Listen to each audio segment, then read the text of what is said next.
I will make you and the woman hate each other. Your children and her children will be enemies. Her son will crush your head, and you will bite his heel. Genesis 3:15. I don't know about you, but I do not like snakes. If you have a snake for a pet, good for you. I will never be coming over to your house.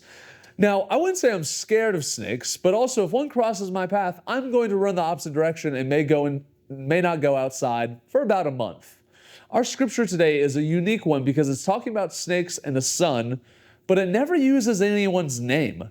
That is because this verse is the first ever verse in the Bible that points to Jesus and tells us how he will save us and bring victory. Yesterday, we read how God created humans and everything was perfect. We were made for God and it was going well because humans lived with God and did life with him. But God gave the first humans, Adam and Eve, a rule.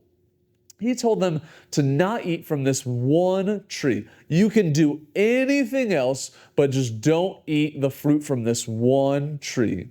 But they ate it anyway. Now, you may think it's silly that they couldn't listen to God and follow one rule. You may also think it's silly that the first humans got in trouble for eating fruit when you get in trouble when you don't eat your fruit. But that's not the point. The point is that Adam and Eve disobeyed God. They chose their way over God's way. And that's called sin. Sin is anything you say, think, or do that breaks God's rules and breaks God's heart. But Adam and Eve did not do this on their own. They were tempted by a snake, who we now know is Satan. Satan is the devil, and he does not want us to follow God, and he wants to draw people away from God. He wants to draw people away from life.